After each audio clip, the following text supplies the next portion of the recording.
jusqu'à 9h, Good Morning Business.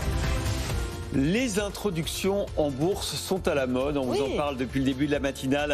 À peu près 13 introductions en bourse annoncées depuis le début de l'année. Vraiment, on est en train de battre les records. Tant mieux. Ça veut dire que le marché va bien et que les entreprises vont chercher l'argent des investisseurs, notamment particuliers. C'est le cas de Chloé Claire, qui est la directrice générale de Nemer. Bonjour. Bonjour. Merci d'être avec nous ce matin parce que c'est une très belle entreprise que vous représentez. Et pourtant, vous faites une petite levée de fonds, 8 millions d'euros. Vous nous direz pourquoi. En revanche, c'est une green tech spécialisée dans la data intelligence, c'est-à-dire que vous allez chercher des données qu'on n'exploite pas en général pour, comme vous le dites, know your building, know your risk, c'est-à-dire apprenez à vous connaître vous-même. C'est un peu ça l'idée de Nemer. Tout à fait.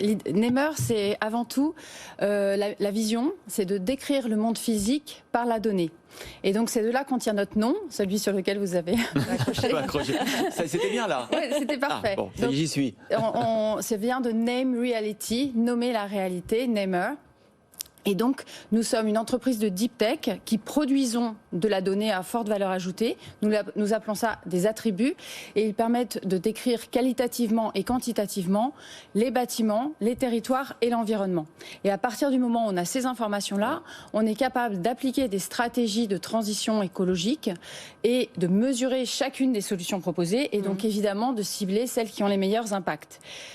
Après, nos clients, ce sont toutes les parties prenantes autour du bâtiment. Donc pas seulement nos clients Know Your Building qui sont des propriétaires fonciers, des collectivités, mais toutes les parties prenantes autour du bâtiment, donc aussi les assureurs et les financeurs. Vous avez capté 20% du marché de l'assurance habitation déjà. Tout à fait. Incroyable. Oui, parce qu'en fait, à partir du moment où nous sommes une entreprise qui fabrique des attributs, et un attribut peut servir à plusieurs usages. Lorsque l'on aide une collectivité à mesurer son risque climatique dans le cas d'un scénario 1,5 degré, 2 degrés, 2,5 degrés, etc., on crée ce genre d'attribut et celui-ci va permettre à un assureur, finalement, de mieux estimer le risque assurantiel. Donc, en fait, cela nous permet d'aller très vite sur beaucoup de secteurs différents, tout en n'ayant toujours qu'une seule proposition de valeur. On voit bien l'utilité pour tous les acteurs, effectivement, qui gravitent dans le bâtiment, mais d'où viennent concrètement, vous les prenez où, ces données? Alors, ces données, en fait, on part de données brutes, qui sont, en fait, toutes les données de l'open data. L'open data, c'est donc toutes les données publiques que publient les gouvernements, que publient les entreprises publiques. Et en fait, elles sont par contre publiées de manière lacunaire, elles sont publiées dans des formats très différents et sur des sites très disparates. Ouais. Nous, on prend ça comme matière première. On va d'abord le compléter sur l'ensemble du territoire, puisque chacun de nos attributs s'applique à 35 millions de bâtiments, tandis que dans l'open data, il peut être sur 2 millions ou quelque chose comme ça.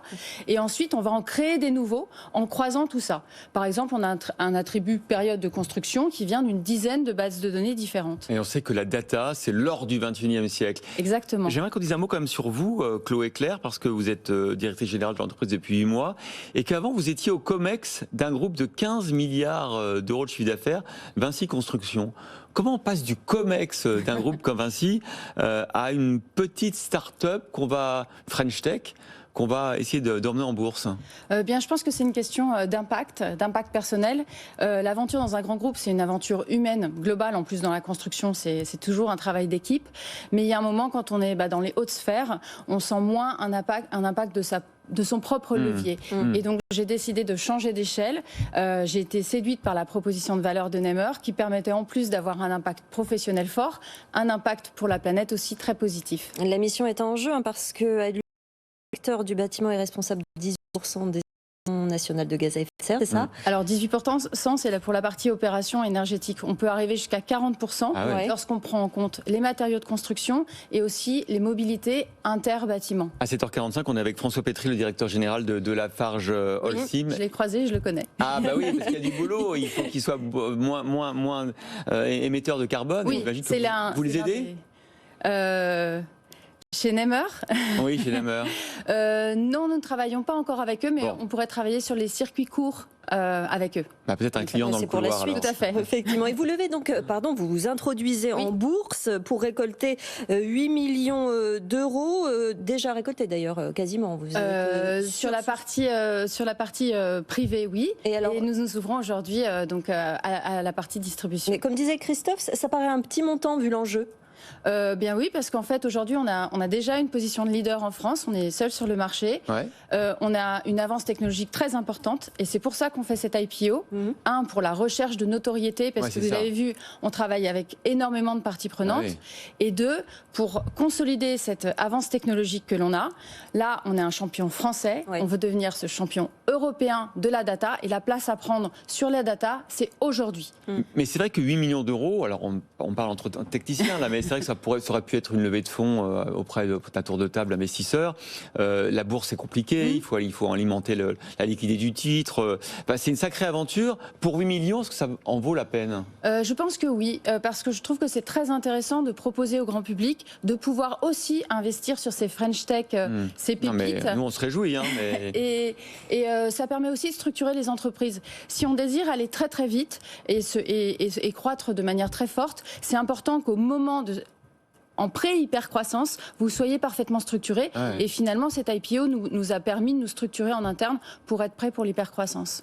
Eh bien, écoutez, merci beaucoup Chloé Claire, directrice générale de Nemer, d'avoir été... On aurait pu dire Neymar aussi, parce qu'on dit « ah » en anglais. Non, c'est Mais c'était- Neymar, Christophe. Bon, Nemer, Ça suffit. Et puis Neymar, ça n'a pas une bonne pub en ce moment.